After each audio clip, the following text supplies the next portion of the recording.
Let's talk about this Bengals matchup, all right? Let me tell you why this game is so important, okay? Look, the Ravens right now, I want to bring up the standings so we can really have a type of visual here so you guys can see what I'm talking about. 1 second. Let me bring it up here. Just so you guys can see what I'm talking about, because this is such an important game. You guys have no idea. All right. So as you can see, the Ravens are sitting pretty right now, sitting at 5-1, looking good. 3 wins at home, undefeated at home. Only the 1 loss on the road to the Las Vegas Raiders, coming off a 5-game winning streak. You love to see it, but what's their next matchup? That's right, it's the team that's in second place in the AFC North right now. It's the Cincinnati Bengals. And don't overlook this team, guys. I'm telling you right now. I think the Bengals are for real. I think that they're legitimate. They gave a fight to the Green Bay Packers. They dominated the Detroit Lions, who, regardless of their win-loss record, they're at least a scrappy little team that puts up a fight. And they're looking good, man. They're definitely looking like the second-best team in the AFC North. Easily, I would say. Especially when you consider all the injuries that the Browns are dealing with right now. Their season is just going downhill. The Steelers, they have Large Benjamin at quarterback. They're not going to be a threat. The Bengals are looking like the second-best team in the AFC North, and one that could, potentially challenge the Ravens there at the end of the season, man. I'm telling you. So this matchup is going to be so important. Look, the Ravens are sitting at 5-1. Let's say, pray tell this doesn't happen. We're all hoping that this doesn't happen. It's at home. We should be able to take care of business. But if the Ravens lose against the Bengals overtake the Ravens in the division standings, man.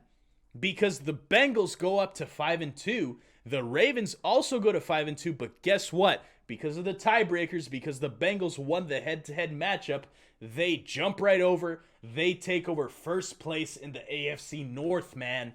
So this is a must-win game. If the Ravens win this game against the Bengals, they move up to 6-1, and they're going to be comfortable going into their bye week. They're going to be sitting really pretty because they're going to be going into the bye week with at least a 2-game lead over every other team in the division.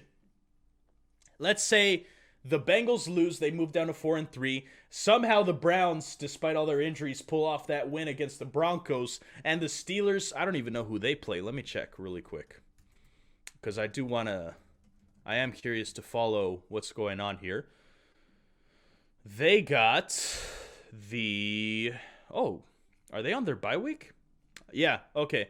So it looks like the Steelers are on their bye week right now because their next game is actually against the Browns on Halloween. Of all days. So yeah, it looks like the Steelers are on their bye week. Okay, so look, if the Ravens win this game against the Bengals, they go up 2 games on the Bengals. They go up at least 2 games on the Browns, maybe 3. And then they go up 3 games on the Steelers here in the division. So this would be a huge win. And if they don't get this win, the Bengals are taking over the AFC North, man. So, and then we won't be able to answer until we come off our bye. So this is a huge game, man, and the Bengals are not just the Bungles. They're not just any Bungles team that Lamar goes out and dominates, right? Now, the Bengals haven't been able to get a win against Lamar ever since he's been in the league, but let's just be careful, man, against this team. This team is something special this year. The Bengals are not the same Bungles. Josh Hoffman, thank you so much once again for the super chat. I absolutely appreciate that, man. Shout out to Josh Hoffman. He says, LOL, I wasn't asking for the impression again. I like that Stephen A. That might be my request next time. Thank you, man. I think my Stephen A. impression is all right. I don't think it's the greatest that I do, but I think it's pretty good. Also, I'm going to go to this game, which is a jinx. Oh, no. Last 3 games I've been to Titans playoffs, Los Angeles Chargers playoffs, and Flacco's last. Oh, Josh, please, man. Can you sell your tickets? Is there any way that you can just totally postpone this game? No, I'm just kidding, man. No, but hey, maybe it'll break the streak of bad luck, right? I remember I had this. I have this bar, this Buffalo Wild Wings over there in my hometown of Palmdale. And every time I watched the Ravens game there, we would lose.